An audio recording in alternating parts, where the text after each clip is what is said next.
Great. Matt, thanks for being here today. Can you give us your full name and affiliation? Absolutely. I'm Matt Cohen. I'm the founder and president of OneSpot here in Austin. OneSpot, tell us a little bit more about OneSpot. So OneSpot takes the content that businesses want people to see, whether that's content that the business creates themselves, like blogs, videos, recipes, how-to tips, any kind of content like that, or content that other people have created that the business wants people to see. So an article about the company, a review of its products, or just any kind of content that gets people thinking about the problem that that business solves, and turns all of that content into very high-performing advertising. So you might take dozens, hundreds, or even thousands of these pieces of content, and our system has a machine that automatically transforms every single piece of content into one or more ads, banner ads, social ads, mobile ads, and then automatically buys ad space all across the internet to figure out which place is the best fit for which of these ads as content. And as you know, advertising as we know it on the internet hasn't worked very well. Right. And businesses have turned more and more to content.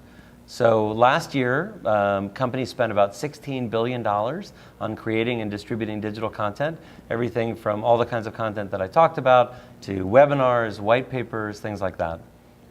And so our system automatically puts that content in front of the people that you want to see it, gets them to puts it in front of the right person to get them to click on it, and then follows up with those people to show them related content or some sort of call to action to build a relationship over time with content that the business has created. How did you come up with this idea for this business? Well, I've been working with digital content for a long time. I'm a graduate of Rice University here in Texas, and right out of school I started working for the Houston Chronicle. I actually launched their website way back in 1994. Actually registered the first newspaper domain name in the world. Wow. After that, I moved to Hearst Corporate in New York, where I created one of the first news search engines, as well as an ad network with over 200 online newspapers in the early 1990s. And so I've been working with digital content for a long time. And way back when I was at the newspaper, we used to survey the readers every year and ask them, what do you like most about the newspaper? And surprisingly, always in the top three was the advertising. What's on sale at Macy's? What new restaurants have opened up? Things like that. And it made me realize that content can be commercial and still interesting and relevant.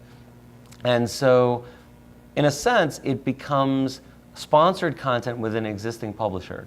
So, as I was talking to potential customers, I realized that businesses had made these enormous investments in content because of the emergence of social as a platform.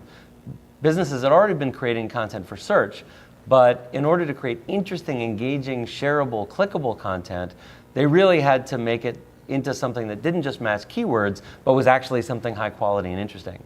And yet at the same time, there was no distribution channel for getting that content in front of the people that you actually wanted to see it. Right. So about a year and a half ago, we started building a platform to leverage the existing, mature, existing ad platforms and to use the content assets that businesses already had to feed those channels and put it in front of the people. I've had the privilege of being here at South by Southwest many times, and I've got to bump into you earlier today. I saw you were actively using your network and networking in with new people. As a trait, as an entrepreneur, tell me more about your networking while you're here and what you're trying to achieve.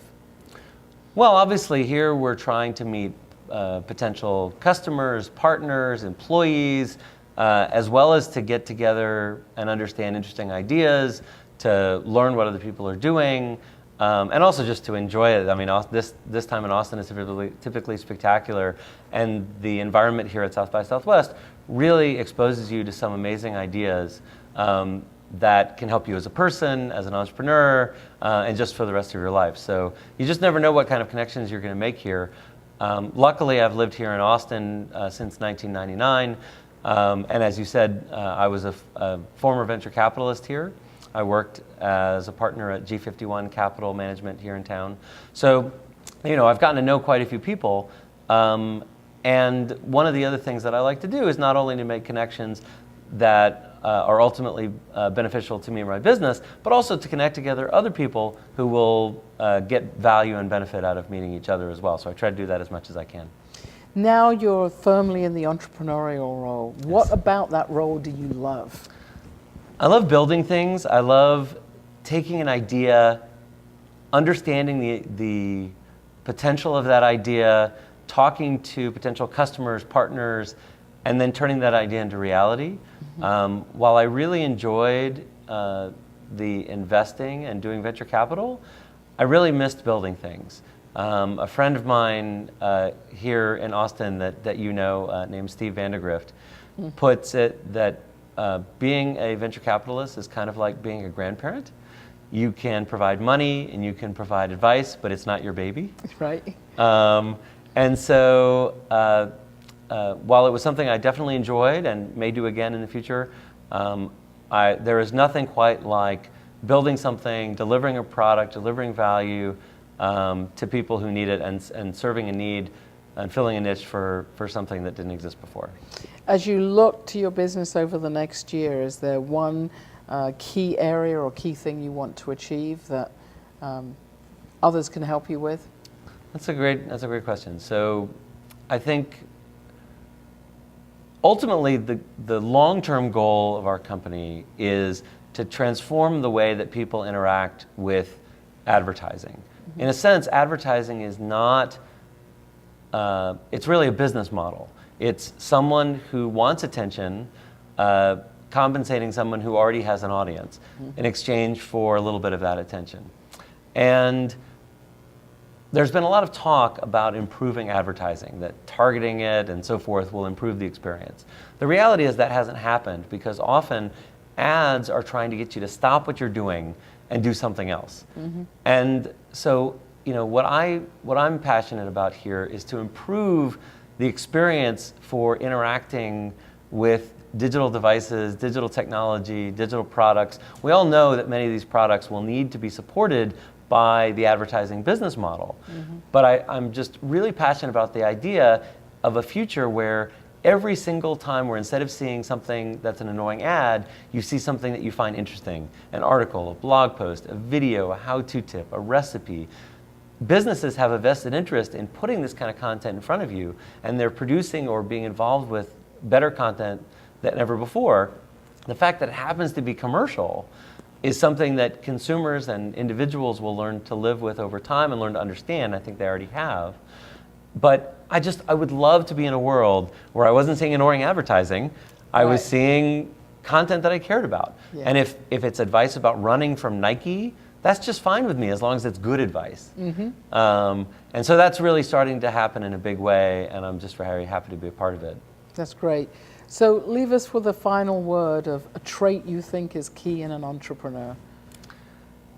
You have to be at the same time, it's having a split personality. You have to be an eternal optimist and a permanent pessimist at the same time. And you have to be able to hold both of those parts in you at the same time, the highs, the lows, all together. And if you're the kind of person that can encourage your team when things are tough and inject a dose of reality into something that has gone off the tracks a little bit, then I think you have the potential to be a successful entrepreneur. Well, Matt, the eternal optimist, thank you so much for being here today. Thank you so much. Thanks for having me.